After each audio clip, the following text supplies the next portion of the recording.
Imagine a land, long, long ago. Here a great civilization thrived.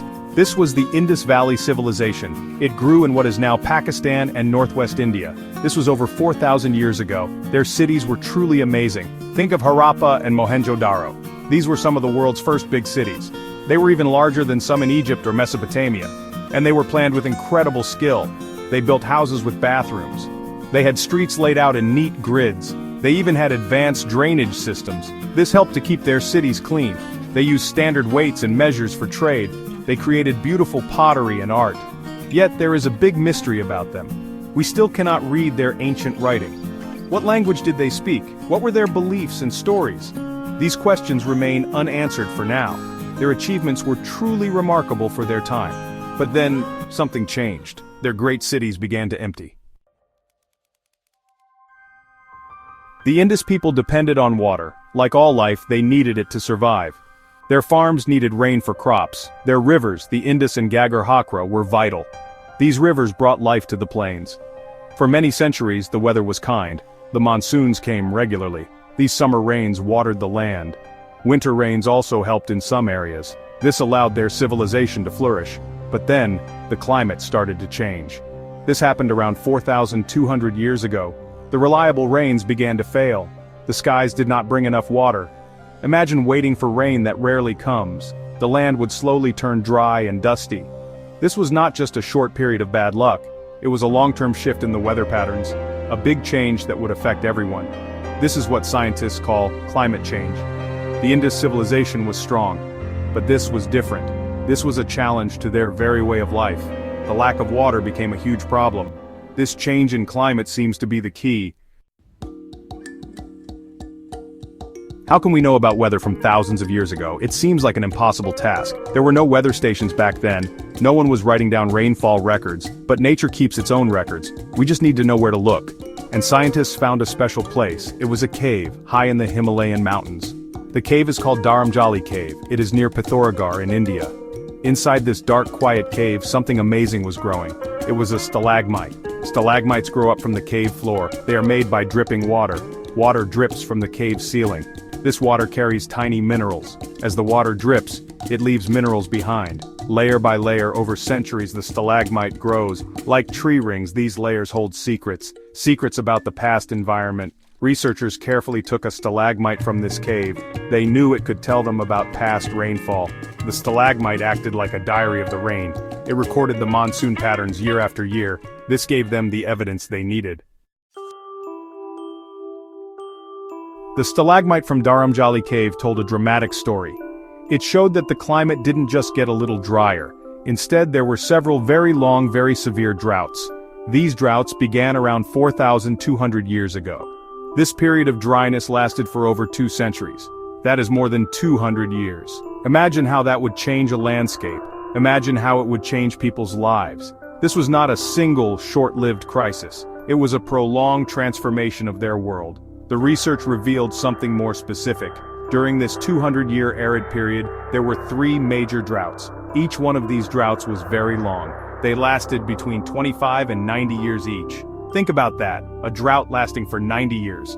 That is longer than a person's lifetime back then. It means children grew up knowing only dry times. Grandparents would tell stories of wetter days. These were multi-generational periods of hardship, the kind of challenge that tests any society.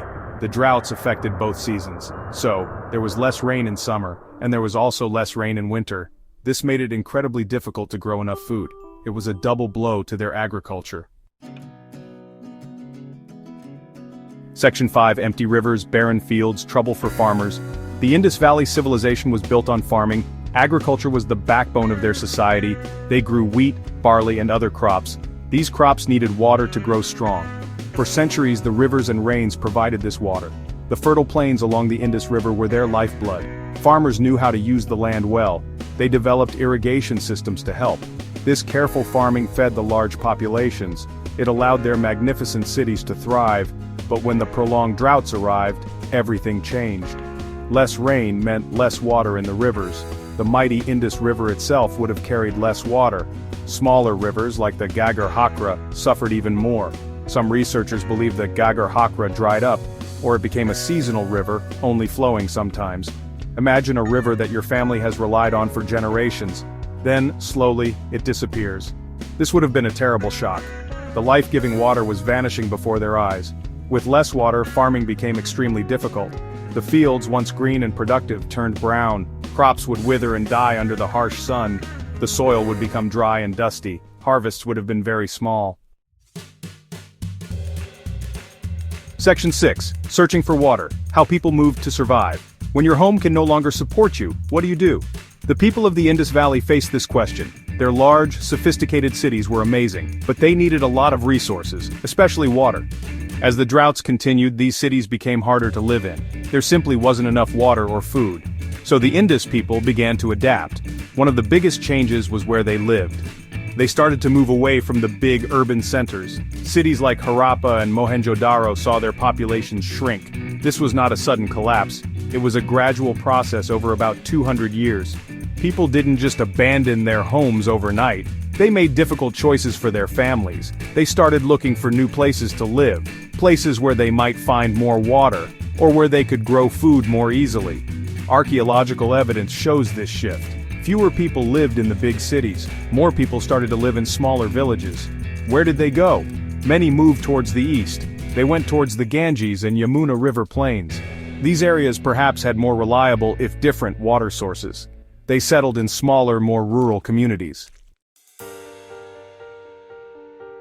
Section 7. New ways to live. Adapting to a drier land. Moving to new areas was one part of their adaptation, but the Indus people also had to change how they farmed. The crops they traditionally grew, like wheat and barley, needed a lot of water. In a drier world, these became harder to cultivate successfully. So, they started to shift their agricultural practices. They began to rely more on different types of crops that were better suited to arid conditions. This shows their ingenuity and ability to learn.